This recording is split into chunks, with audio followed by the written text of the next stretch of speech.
Well, first off, my mum surprised me by my nan being here. But I was brought up in a part Christian home. My mum's a Christian. My real dad claimed to be, but never was.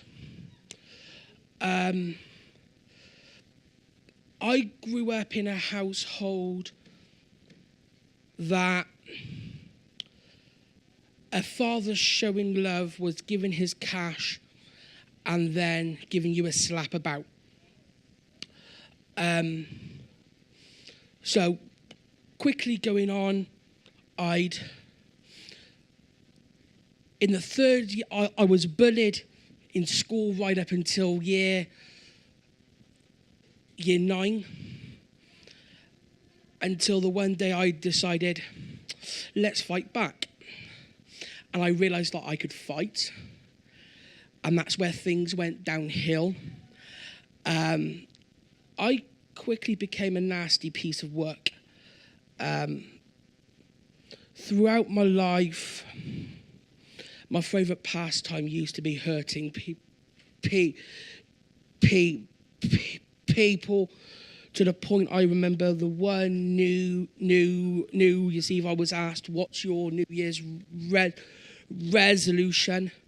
And it was to hurt more people that year than the year before.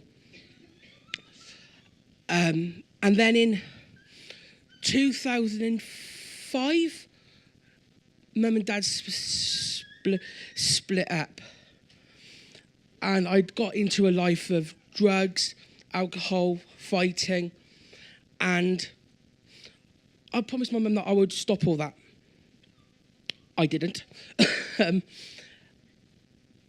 Until the one Sunday, Mum asked me if I wanted to go to church, and it was the church down at Bethel in Oldby with a joint service there.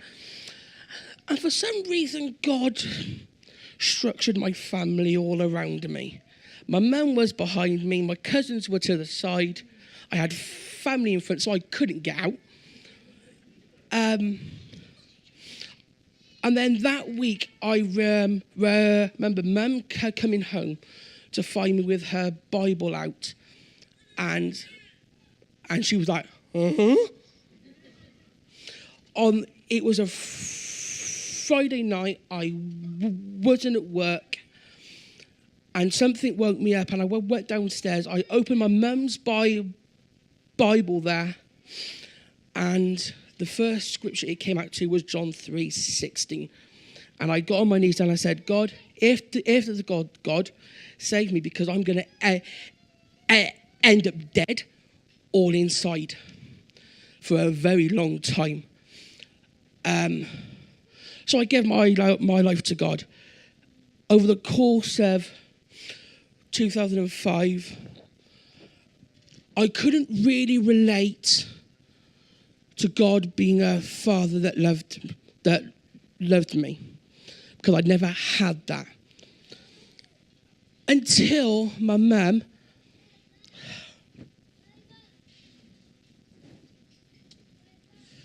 met my stepdad, who I call my dad. And I remember we'd all gone to Sandwell.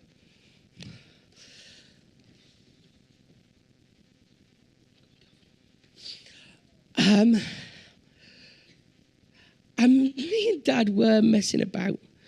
And I'd speared him off the bench. And I squirted him with squirty cream. And he sharply got up and I backed off.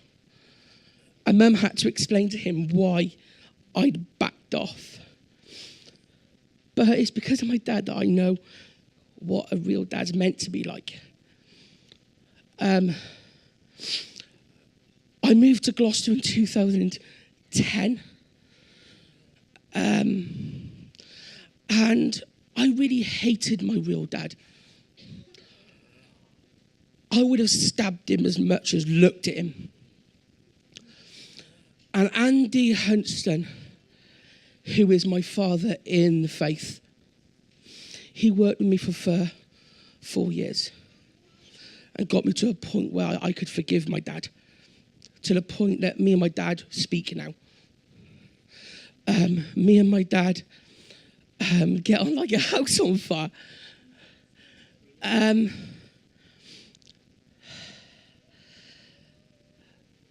But then in 2014, let me just explain something. My whole Christian life, the verse I lived my life by was Matthew 10, verse 7 and 8. As you go, preach this, the kingdom of heaven is at hand. Heal the sick, cleanse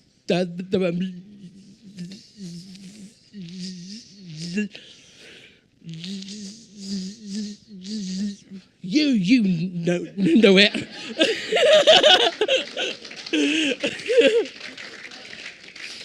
But that's the verse I lived my life by.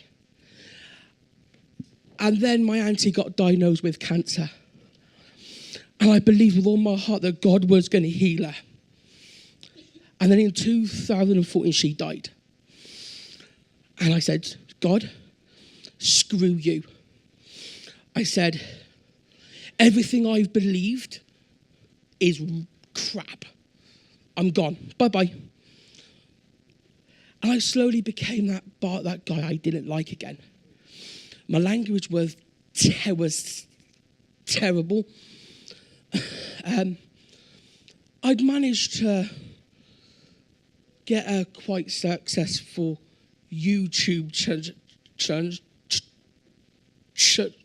channel, but that was by being a guy who wasn't nice. And then, when was it, May?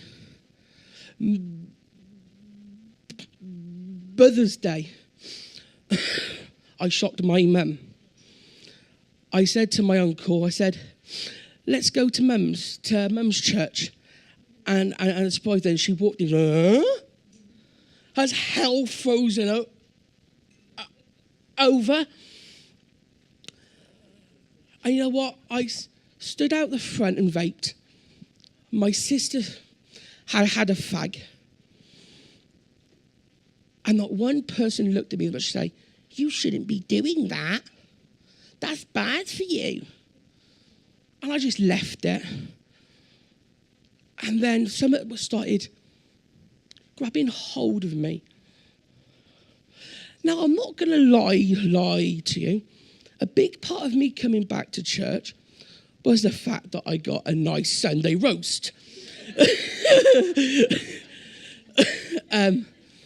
Well, I've got a figure to maintain.